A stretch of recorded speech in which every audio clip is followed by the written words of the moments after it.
Hello everyone. డిఎస్సిలో అది NGT కావచ్చు, స్కూల్ అసిస్టెంట్ కావచ్చు, దేనికైనా కూడా అతి కీలకమైన subject class room implications of psychology. TET లో మనకు ప్రాథమికమైన భావనలకు మాత్రమే ప్రశ్నలు వస్తాయి. అయితే డిఎస్సిలో నీలో ఉండేటటువంటి అవగాహన వినియోగానికి ఎక్కువ ప్రాధాన్యత ఉండి జ్ఞానాత్మక రంగానికి తక్కువ ప్రాధాన్యత మాత్రం ఉంటుంది. అయితే ఈ ప్రీవియస్ బిట్ లో ఒకసారి మన రివిజన్ టెస్ట్ లో మనం ఇచ్చినటువంటి బిట్ లో ఒకసారి మీరు గమనించినట్లయితే ఇటువంటి ప్రశ్నలు వస్తే మీరు ఎలా సాధిస్తారు అనేది చాలా ఇంపార్టెంట్.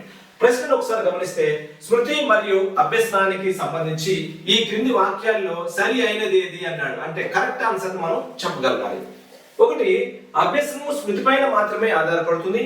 రెండు, స్మృతి అనువంశికతకు అభ్యసనం పరిసరాలకు సంబంధించింది.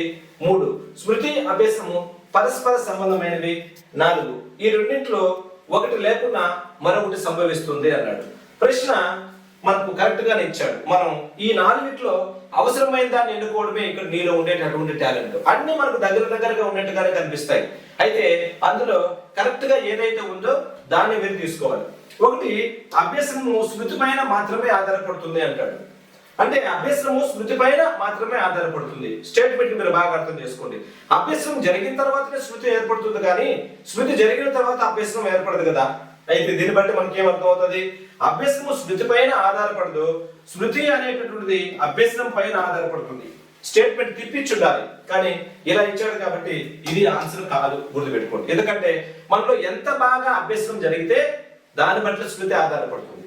మనలో అభ్యసనం సక్రమంగా జరగకపోతే నీలో ఎక్కువ కాలం స్మృతి ఉండడం కూడా జరగదు కదా. అది ఇక్కడ పాయింట్. రెండోది, స్మృతి అనువంశికతకు అభ్యసనము పరిసరాలకు సంబంధించినవి అన్నాడు.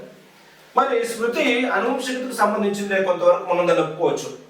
అయితే రెండో పాయింట్ ఒకసారి మీరు గమనిస్తే అభ్యసనము పరిసరాలకు సంబంధించింది అన్నాడు.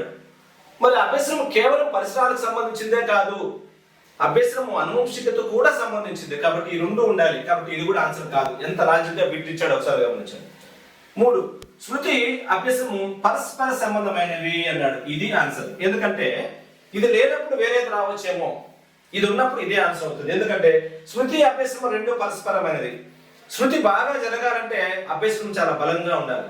అభ్యసనం పైన మాత్రమే స్మృతి ఆధారపడుతుంది. కాబట్టి ఇదే ఆన్సర్ అవుతుంది. ఈ రెండింటిలో ఒకటి లేకుండా మరొకటి జరుగుదు అనేది లేదు. కాబట్టి ఇక్కడ బిట్ ఇచ్చిన దాన్ని బట్టి మీరు ఎలిమినేషన్ ప్రాసెస్ లో కూడా కరెక్ట్ ఆన్సర్ చేయగలగాలి. ఇటువంటి ఎక్కువ పరీక్షల కోసం ఉచిత పరీక్షలు తిరుపతి శ్రీప్రజ్ఞ యాప్ లో మనం అప్లోడ్ చేస్తున్నాం. Tirupati Sriprajna studies app download చేసుకుని ఉచితంగా ప్రతిరోజు పరీక్ష రాసుకోండి.